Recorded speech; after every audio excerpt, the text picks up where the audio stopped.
Olka terve tulema Antsla liina Võromaale. Tõse ilmasõja käigun hävini 55% Antsla elämispinnast, nii poodi kui ka lao, ja 44. aasta lõpul anti Stalini Jossifile teede, et Antsla linn on purust tetty. 1944. aasta augusti keskel tõepoolest avanes siin Antsla kesklinnas kohutav vaatepilt. Circa pool hoonetest oli maha põlenud, sealhulgas kõige tähtsamad hooned. Nii üllatav, kui see tänapäeval ka ei tundu, siis siin Antsla südames viibisid teise maailmasõja ajal mitmed teise maailmasõjaga otseselt seotud persoonid. Nimetagem Karl Sigmund Litzmann, Johann Pitka ja Jalmar Mäe. Kui räägime teise maailmasõja eelsest Võrumaast, siis Võrumaal oli 2 linna, peale Võru siis oligi teine linn Antsla. Antsla oli aleviks saanud 1920 ja 1. mail 1938 sai Antsla linna õigused. Antsla oli toona väike linn, seal elas enne teist maailmasõda 1523 elanikku. Tänapäeva Antsla keskväljakul kaadris paikneva maja asemel paiknes 1887. aastal vana Antsla paruni ehitatud kõrtsihoone koos obuposti jaamaga ja see oli üldse Antsla kõige vanem hoone. Teise maailmasõja käigus sai see hoone rängalt kannatada, hiljem see taastati, kuid väga palju muudetud kujul. Antslast sai raudteelinn aastal 1889 ning siin paikneb iidne Antsla raudteejaama hoone. Loomulikult andis raudtee tulek Antslasse asula arengule suure impulsi.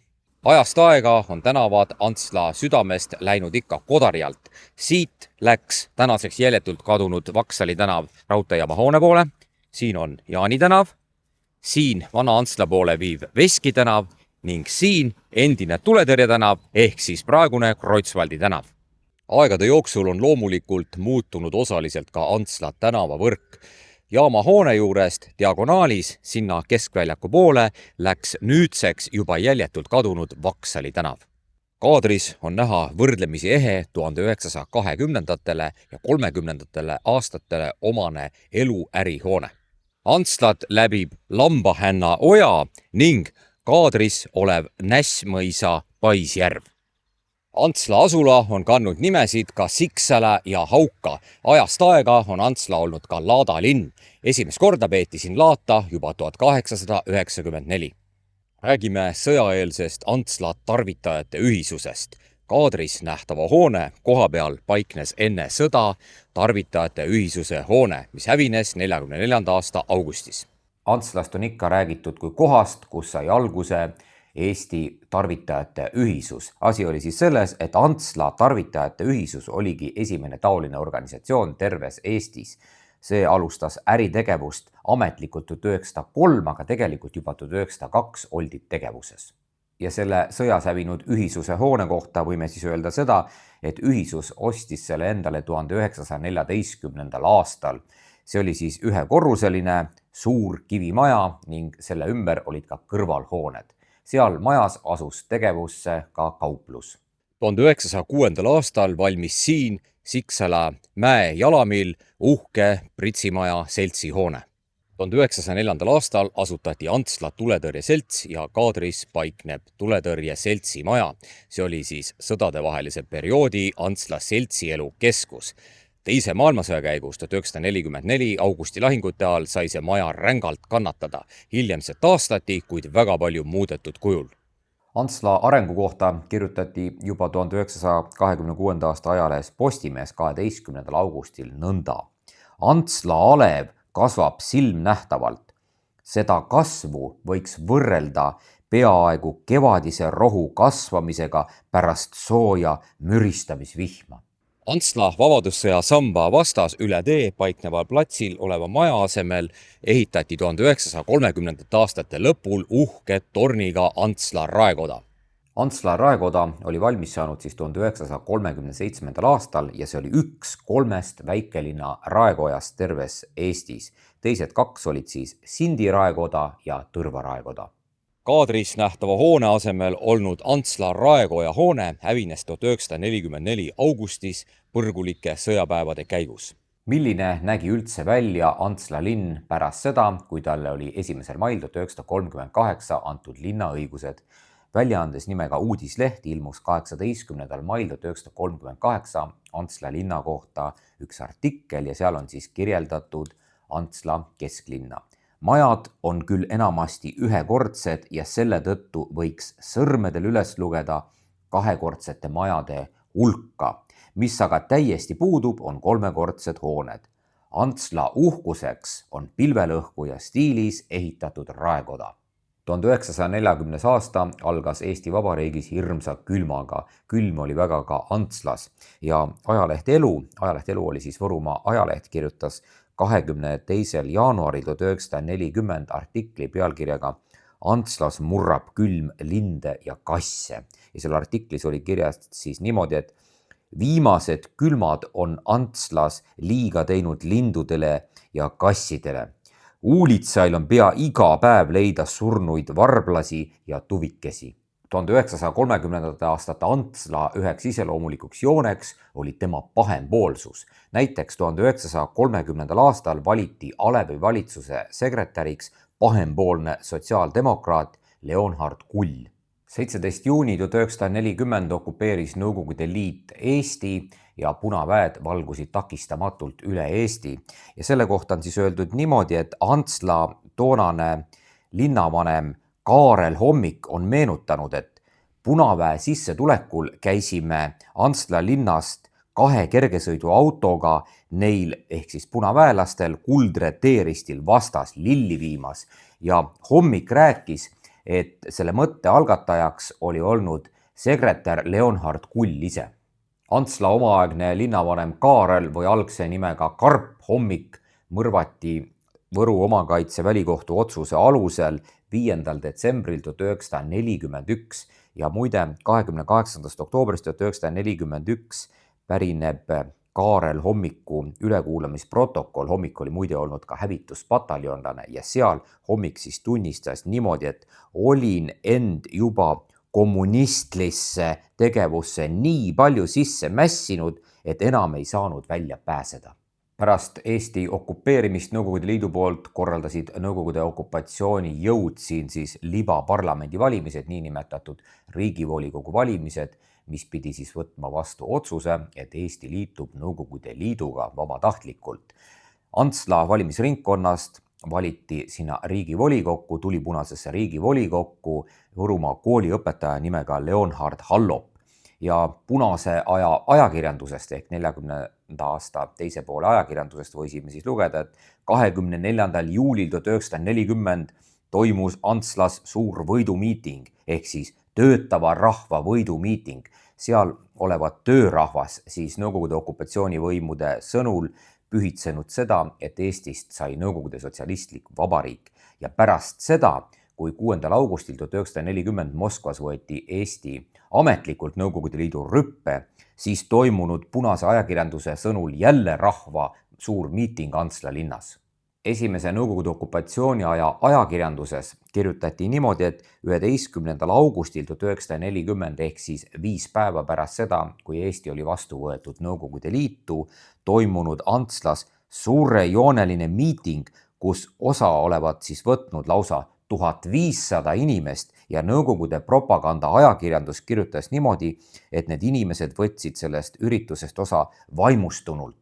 Veel enne seda, kui ametlikult Eesti astus Nõukogude Liitu, 31. juulil 1940 teatati, et nüüdsest on Antsla linnapea ehk toonast terminoloogiat kasutades linnavanem Johannes Skiller ja tema abiks määrati Samuel Saar. Samuel Saare kohta võime siis öelda seda, et tal oli 2 klassi haridust, ta organiseeris Antslas miilitsat, oli natsionaliseerimis- ehk riigistamiskomisjoni esimees, ta organiseeris ka Antsla hävituspataljoni rühma ja võttis osa haarangutest. Nii kui algas Saksa okupatsioon, siis juba 26. augustil 1941 Saar julgeolekupolitsei otsuse alusel tapeti ja pärast sõda muide anti Saare nimi Antsla ühele tänavale. 1941. aasta veebruaris asendati senised linnavalitsused täitevkomiteedega ja nii tehti ka Antsla linnas. Ja Antsla linna täitevkomitee esimeheks määrati Juhan Ermel. Temast sai hiljem Antsla hävituspataljoni liige ja Saksa okupatsiooni ajal ta tapeti. kui räägime esimese Nõukogude okupatsiooniaasta punasest terrorist, siis ei saa üle ega ümber Antsla Kaitseliidust. Olukord oli siis niimoodi, et enne teist maailmasõda oli Võrumaa Kaitseliidu malevas 9 malevkonda ja 1 malevkonnaks oligi Antsla malevkond ja selle pealik oli Herman Vooru või Herman Voore.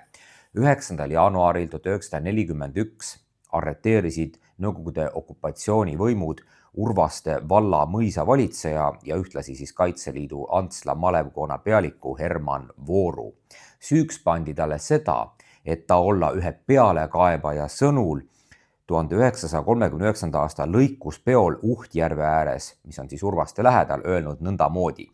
Me kõik peame vastu astuma lepingus sõlmimisele, relvaga kaitsema Punaarmee vastu oma isamaad. Te teate, kui halvasti elatakse Nõukogude Liidus, kus on nälg, ei mingit korda, rahvas ei taha töötada.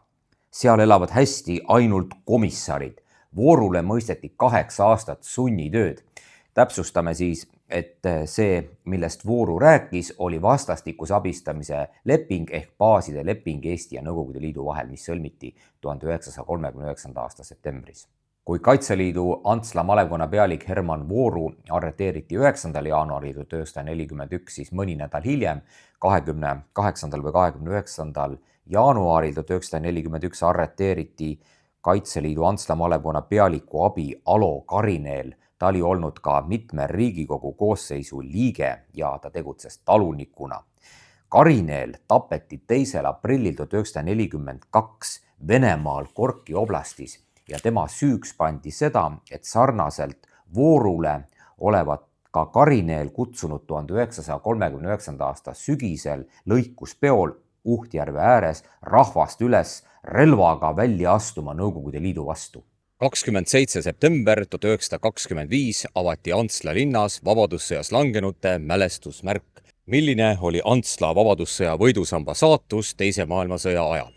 Teadaolevalt püüti vabadussõja sammast esimest korda lõhkuda juba 1941. aasta talvel, kuid siis oli keegi hakanud samba lõhkujaid hurjutama niimoodi, et mehed, jätke sammas rahule, muidu ajalugu naerab teie ja teie laste üle. Samas jäi esimesel Nõukogude okupatsiooni ajal küll püsti, kuid on räägitud sellest, et osad nimed olevat sealt sambalt maha raiutud. 1941. aasta juuni küüditamine puudutas loomulikult ka Võrumaad. Nimeliselt on teada Võrumaalt 440 küüditatut. Antsla linnast küüditati teadaolevalt 9 inimest.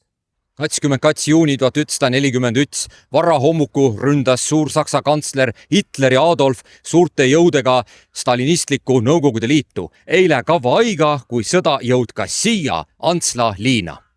Ehk siis 22. juunil 1941 raksatas otse kui pikne selgest taevast sõda. Kas teie kuulute nende püsivaatajate hulka, kes pole veel tellinuppu vajutanud? Kanali tellimisega ei kaasne mingeid kohustusi ja see on tasuta. Seega, aidake meil astuda sammuke lähemale eesmärgi täitumisele, 10 000 tellija kokkusaamisele. aitüma toetuse eest! Antsla 15-liikmeline sisside grupp pesitses metsas ja see paiknes siit Antsla raudteejaama hoonest 1 kilomeeter loodes. 1941. aasta juulikuu ärevatel alguspäevadel oli Antsla hävituspataljon ennast sisse seadnud Kaitseliidu endises majas Antsla linnas. 4. juuli õhtul tungisid Antslas sissid hävituspataljonlaste pesapaika ja nad vangistasid ühe valvuriks jäetud hävituspataljonlase. Teised 2 põgenesid sealt. Kui räägime teise maailmasõja eelsest Antsla kirikuelust, siis pöörakem tähelepanu kraavile ning Urvastele. Pärast seda, kui Antslast sai 1. mail 1938 linn, siis ilmus väljaandes uudisleht 18. mail 1938 pikem ülevaade Antsla linnast ja seal on siis iseloomustatud ka Antsla usuelu või kirikuelu ja on kirjutatud niimoodi, et Antsla on linn ilma kirikuta. Antslast kiviga visatavas kauguses paistab küll kraavikirik, aga see on õigeusu kirik.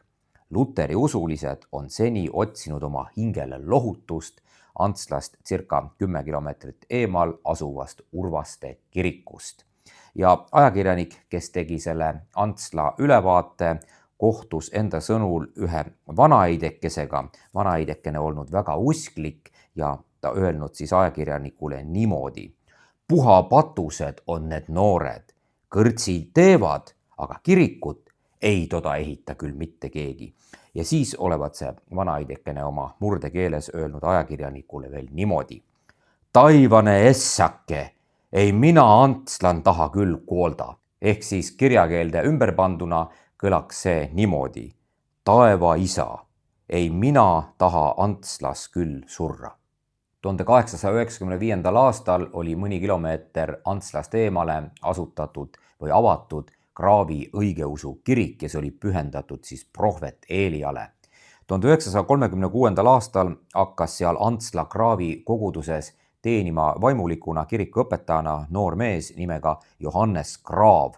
Ta oli sündinud aastal 1914, seega 1941. aasta suvel oli ta kõigest 27-aastane. Johannes Kraav oli olnud ka Kaitseliidu Antsla malevkonna vaimulik. 7. juulil 1941 varahommikul võtsid kommunistid Kraavi kinni ja hiljem leidsid külanaised tapetud Kraavi laiba. Antsla sisside üks liider August Püvi on meenutanud oma sõpra, õigeusu preestrit Johann või Johannes Kraavi nõndamoodi. Ta oli üks meie põrandaaluse punaste vastased tegevuse aktiivsemaid organiseerijaid ja ikka on öeldud seda, et Kraav rääkis vastupanust nii koduses ringis kui ka kirikus. 8. juulil 1941 pagesid Antsla punased linnast ja on öeldud niimoodi, et esimene relvastatud Antsla valla sissisalk jõudis Antsla tuletõrjehoone juurde või seltsimaja juurde 9. juuli öösel kell 2 ja seejärel peatus see salk kuni hommikuni linna lähedal metsas. Antsla linna lähedal metsas pesitsenud 15-liikmelise sissigrupi juhiks oli August Püvi. Tema ja samuti veel teised metsavennad jõudsid Antsla linna 9. juuli hommikul circa kell 6 ja muide, toona räägiti, et kommunistid on Antsla linnas kõik suuremad ja tähtsamad hooned mineerinud ja juhtmed olla ühendatud Raekoja torni kellaga. Antsla mehed panid Raekoja tornikella seisma ja otsisid selle Raekoja või linnavalitsuse hoone siis läbi. Põrgumasina juhtmeid ega muud kahtlast ei leitud. 9. juuli hommikul siis kas kell 9 või kell 10.30 heisati mõningase vaheaja järel siis punase aasta järel Raekoja tippu Eesti Vabariigi rahvuslipp. Muide, August Püvi pidas siia Vabadussõja samba juurde kogunenud rahvahulgale kõne. Kui räägime Antsla sisside pealikust August Püvist, siis tema arreteeriti 9. juunil 1945 ja talle mõisteti 10 aastat sunnitööd. Ta tuli tagasi 1954. aastal. Kui Antsla metsavennad võtsid punastelt Antsla linnas võimu üle juba 9. juulil 1941, siis esimesed sakslased jõudsid Antsla linna alles 3 päeva hiljem ehk siis 12. juuli. Ja siis Saksa 2 mootorratturit sõitsid läbi Antsla linna. Saksa okupatsiooniaja kohta Antsla linnas võime öelda siis seda, et Antsla linnavanemaks määrati Karl Johanson ja tema abiks August Must. Johanson muide oli olnud üks nendest meestest, kes 9. juuli hommikul otsisid läbi Raekoja, et kas seal mitte ei ole põrgumasinat. Kui räägime Karl Johansoni saatusest, siis tema suri Tallinna vanglas 15. märtsil 1945 ja tema abi August Musta saatuse kohta võime öelda seda, et ta arreteeriti aastal 1950. Ta sai 25 aastat sunnitööd, aga ta vabanes amnestia alusel 1956. aastal. Eesti omavalitsuse juhiks Saksa okupatsiooni ajal oli doktor Jalmar Mäe ja ajaleht Eesti Sõna kirjutas 29. aprilli 1942 keset Saksa okupatsiooni Jalmar Mäe külaskäigust Antsla linna. Ja seal on siis kirjas niimoodi, et Jalmar Mäe külaskäik kujunes äärmiselt osavõturohkeks. Jalmar Mäe kõnet oli ilmunud kuulama 2500 inimest. Rahvast kaasa kiskunud kõne lõpus ulatanud üks väike Antsla koolitüdruk kõnelejale ehk siis Mäele lilli. Tutvunud põgusalt Antsla linnavalitsuse ametiruumidega lahkus Mäe Võrumaalt ja siirdus edasi Otepääle. Laialt on teada, et Saksa okupatsiooni ajal oli tsiviilelanikkonnal Eestis puudu kõikvõimalikest elatusallikatest ja toiduainetest. Ajalehes Võrumaa Teataja ilmus 30. juunil 1942 teadaanne elanikkonnale kompvekkide müügi kohta. Käesolevaga teatame, et Võru maakonna elanikele tuleb müügile alates 29. juunist ühekordselt iga elaniku kohta 100 grammi kompvekke. 18. september 1942. Siin Antsla tuletõrjeühingu seltsi majas peab kõnet kindralkomissar Karl Sigmund Litzmann. Saksa okupatsiooniaegne ajaleht Postimees kirjutas 19. septembril 1942 päev varem toimunud Saksa kõrgeima võimuesindaja kindralkomissari Karl Sigmund Litzmanni külaskäigust Antsla linna. Ja selle artiklis oli siis kirjas niimoodi, et Litzmann saabus lipuehetes Antsla linna, kus vanikutega kaunistatud raekoja ees oli üles rivistatud Antsla omakaitsekompanii. Omakaitseorkester võttis Litzmanni vastu hoogsa tervitusmarsiga. Litzmann käis Antsla raekojas ja seejärel läks ta koosolekusaali ehk siis tuletõrjeühingu maja või seltsimaja koosolekusaali. Ja Litzmann läks sinna oma kaitselastest moodustatud spaleeride vahelt. Saal oli rahvast viimse võimaluseni täis. Kui Litzmann läks kõnetooli, puhkes rahva seas jõuline aplaus, nii vähemalt kirjutas ajaleht. Ja pärast kõnet annetas kindralkomissar Litzmann Antsla raamatukogule 2 eksemplari Saksamaa toonase juhi poolt kirjutatud teost pealkirjaga Minu võitlus ja Litzmann oli nendesse raamatutesse kirjutanud ka isikliku pühenduse. Siis sammus Litzmann läbi rahvamurru oma sõidukini ja jättis südamlikult Jumalaga ja hüüdis selges eesti keeles nägemiseni Antsla. Veel läbi autoakna said Litzmanni käepigistuse osaliseks 2 väikest Antsla poisikest, kes uudishimulikult jälgisid kõrgekülalise lahkumist. Tervitushüüete saatel kadus Litzmanni auto septembri õhtusse. 1944. aasta juulikuus tegi mööda Võrumaa asulaid oma kõnekoosolekute sarja legendaarne vabadussõja kangelane admiral Johann Pitka ja temaga koos oli siis teine vabadussõja veteraan Paul Laaman. Järjekord jõudis ka Pitkal Antslani. 23. juuli 1944 kell 10 hommikul. Ilm Antslas on vihmane. Siin tuletõrje seltsi majas peab rahvale 600 kuni 700 inimesele kõnet legendaarne admiral Johann Pitka. 1944. aastal hakkas sõda jõudma taas Eesti piiridesse. Lääneliitlaste abiga turgutatud Punaarmee murdis end välja Leningradi blokaadist ja jõudis Narva alla juba jaanuari lõpus 1944. Eesti lõunapiirile jõudis Punaarmee pool aastakest hiljem, kui sakslased 23. juulil 1944 Pihkvast lahkusid ning 31. juuli 1944 murdis Punaarmee läbi niinimetatud Marienburgi kaitseliini ja vallutas Irboska. 11. august vallutas Punaarmee juba Petseri ja 13. august Võru. Nõukogude ajal ilmunud kirjanduses, mis puudutas Antsla ajalugu, on kõik 1944. aasta augustis toimunud häving aetud sakslaste kaela. Näiteks kirjutati niimoodi, et 9. juulil 1941. aastal algas Saksa fašistlik okupatsioon, osaliselt oma kaitselaste poolt süüdatud ja fašistide õhurünnakutest purustatud Antsla vabastati 14. augustil 1944. Kui räägime 1944. aasta augusti keskel toimunud lahingutest, mis põhimõtteliselt Antsla linna hävitasid, siis 13. augustil 1944 toimunud jumalateenistuse ajal toodi Urvaste kirikusse, mis paikneb siis circa 10 kilomeetrit Antslast eemal, teade, et Punaarmee üksused on lähenemas Antsla linnale. Kui Urvaste kiriku õpetaja toimetas sellel päeval teist mulda sängitamist Urvaste surnuaial, siis oli surnuaiale näha, kuidas Antsla on pommitavatest lennukitest põlema süttinud. 1956. aastal avati Antsla kultuurihoone. Sama koha peal oli 1925. aastal pidulikult avatud Antsla algkoolihoone, mis oli toonase Antsla kõige suurem hoone üldse. See puust ehitis hävines 1944. aasta augusti lahingute käigus ja selle asemele tehtigi hiljem kultuurimaja. 1944. aasta augustis toimunud lahingutes oli Antsla linna häving nii suur, et teise Nõukogude okupatsiooni algusjärgus 6. septembril 1944 kirjutas kommunistide välja antud ajaleht Rahvahääl nõndamoodi. Antsla linn on peaaegu täielikult hävitatud, on säilinud ainult vähesed majad äärelinnas.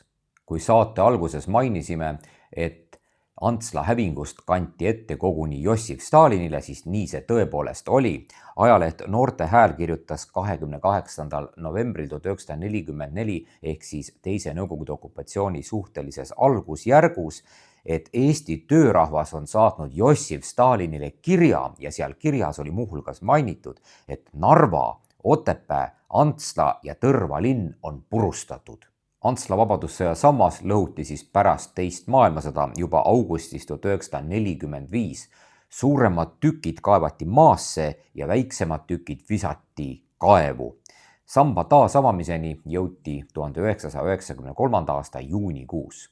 Kui räägime 1945. aasta augustis toimunud Antsla vabadussõja mälestussamba hävitamisest, siis on öeldud niimoodi, et ühel augusti õhtul käis hirmus kõva pauk ja nüüd lisandusid niigi varemetes Antsla kesklinnale, kesklinna varemete vahel veel ka mälestussamba tükid.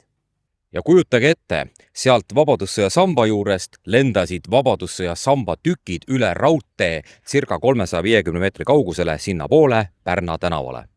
Aulik kanali meie ajaloo kaeja. Kui sulle video Antsla liinast meeldis, ol meeltmööda, ole hää ja pane videole like. Nii palju siis Tõsen ilmasõjan sündünust siin Antsla liinan. Kuhu mi saatesari Eesti liina Tõsen ilmasõjan edesi lätt, tuud näitas juba aig.